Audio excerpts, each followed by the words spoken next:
आषाढ़ मास रज परबर बेल गाँ गंडा पिठापणार महकरे चहटुए। झील मैंने भिन्न भिन्न रंगर नुआ नुआ ड्रेस पिंधि गाँ मुंड बरगछरे लगिथिबा दोली बसी मनछुआ गीत गाउथांती।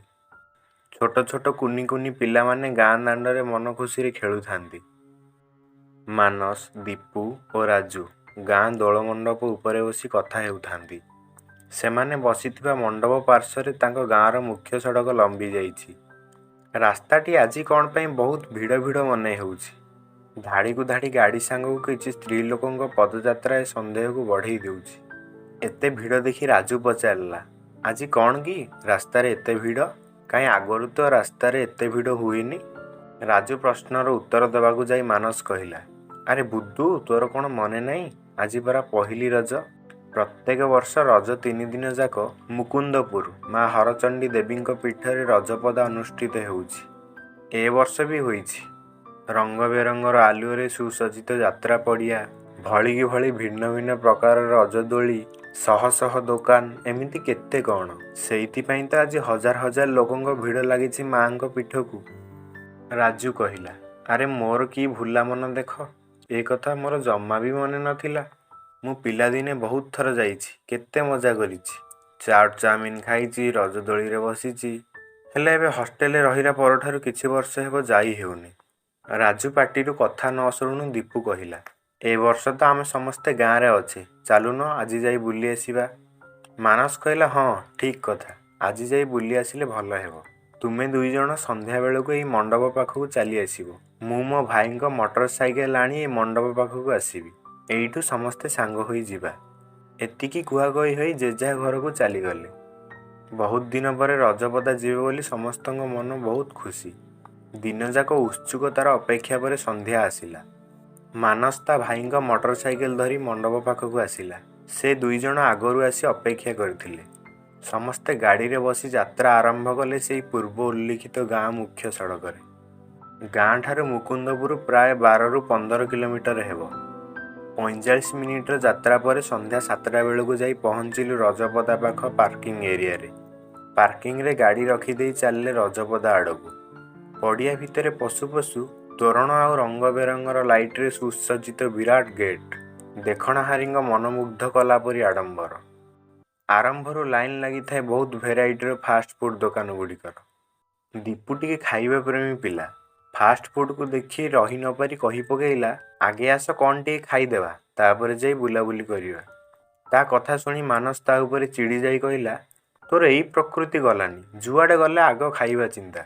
घरे तो खाइके आसीथिले, आउ टिके बुलाबुली करि सारी खाइले हबनी। मानसर कथारे दीपू चुप रहिला। सेमाने माँ हरचंडी पाखକୁ जाई मुंडिया मारी आसिले। एमिति बुलाबुली करू करू आखिरे पड़ला विराट झूला दोली। दोली को देखी उत्साहर सह समस्ते जाई दोली रे बसिले आ भरपूर आनंद उठाइले। आउ टिके बुलाबुली करी चलिले दीपूर मनपसंदर दुकान माने फास्ट फूड दुकान को। प्राय सबु दुकान रे लोक गहली थिले। बहुत खोजिला परे गोटे दुकान रो दक्षिण दिगरे 4 ରୁ 5ଟି सीट फांका थिला। सेठी जाई बसिले 3 सांग। मानस 3 प्लेट चिकेन बिरियानी ऑर्डर करू करू कहिला, राति बहुत हेलाणी, खाई सारिबा परे अल्प समय यात्रा देखी घर को चली जिबा। खाइबा पीवा सरिला। किछि समयर यात्रा देखा परे तिनिए बाहरले गाँ को। मानस पार्किंग रु गाड़ी आनिबा को गला। दीपू और राजू पार्किंग गेट पाख रास्ता रे ठिया होइथिले। हठात गोटे 8 ରୁ 10 वर्षर बालक दौड़ी आसी राजूर गोड़ को जाबुरी धरी धई सही सहकारे कांदी कांदी कहवाकू लागिला, भाई भाई मते बंचाओ, सेमाने मते नहीं मो अंग प्रत्यंग काटी बिक्री करदेवे।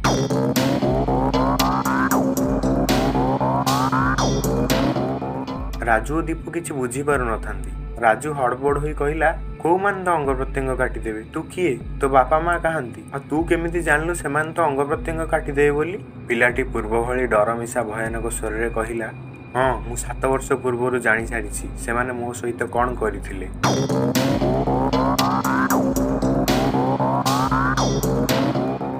मु मो बापा माँ सहित बुलिबाकू आसीथिली। लोक भिड़ भितर मु केतेबेले मो बापा माँ ठारू अलग होगली मु निजे भी जानी पारलिनी। ए दुई जण तार सुजोग नहीं मते मो बापा माँ पाखरे छाड़देव कही अखारे भर्ती करथिले। मु खसी चली आसीछि। एतिकी कहू कहू पिलाटी गेट आड़ को हाथ देखई कहिला, एई से 2 जण आसुचंती, सेमाने मते नहीं जिवे, बंचाओ बंचाओ मते। ଏମାନେ ଦେଖିଲେ ସତକୁ ସତ ଗେଟ୍ ଆଡ଼ୁ 2 ଜଣ ଲୋକ ମୁହଁରେ ଗାମୁଛା ବାନ୍ଧି ଆସୁଛନ୍ତି। ହାତରେ ତାଙ୍କର ମାରଣାତ୍ମକ ଅସ୍ତ୍ରଶସ୍ତ୍ର ଅଛି। ସେତେବେଳକୁ ମାନସ ଆସି ସେଠାରେ ପହଞ୍ଚି ସାରିଥିଲା। ମାନସ ସବୁ କଥା ଶୁଣିସାରି ପକେଟରୁ ମୋବାଇଲ କାଢ଼ି ପୁଲିସ ପାଖକୁ ଫୋନ୍ କଲା ଏବଂ ବଡ଼ ପାଟିରେ ଚିଲେଇ ଚିଲେଇ କହିଲା, ଭାଇମାନେ ଦୌଡ଼ି ଆସ, ପିଲା ଚୋର, ପିଲା ଚୋର। କିଛି କ୍ଷଣ ମଧ୍ୟରେ ଶହ ଶହ ଲୋକ ଆସି ରୁଣ୍ଡ ହୋଇଗଲେ। ଏତେ ଲୋକଙ୍କୁ ଏକାଠି ଦେଖି ସେ ଚୋର 2 ଜଣଙ୍କର ଅକଲ ଗୁଡୁମ୍। ତତ୍କ୍ଷଣାତ୍ ରଜପଦାର ସୁରକ୍ଷା କାର୍ଯ୍ୟରେ ନିୟୋଜିତ ଥିବା ପୁଲିସ କର୍ମଚାରୀମାନେ ଆସି ଚୋର 2 ଜଣଙ୍କୁ ଆରେଷ୍ଟ କଲେ। ଆଉ ମାନସକୁ ଧନ୍ୟବାଦ ଦେବାକୁ ଯାଇ କହିଲେ, ଆପଣଙ୍କ ଉପସ୍ଥିତ ବୁଦ୍ଧି ଯୋଗୁଁ ଆଜି ଏମାନେ ଧରା ପଡ଼ିଲେ। ବହୁତ ବହୁତ ଧନ୍ୟବାଦ। ହେଲେ ଆପଣ ଏମାନଙ୍କୁ ଚିହ୍ନିଲେ କିପରି? ପୋଲିସ ବାବୁଙ୍କ ପ୍ରଶ୍ନର ଉତ୍ତର ଦେବାକୁ ଯାଇ ମାନସ କହିଲା, ସାର୍ ଏଇ ପିଲାଟି ମୋତେ କହିଲା କହି ରାଜୁ ଆଡ଼କୁ ଆଙ୍ଗୁଳି ଦେଖାଇଲା ବେଳକୁ ସେ ପିଲାଟି ସେଠି ନଥିଲା।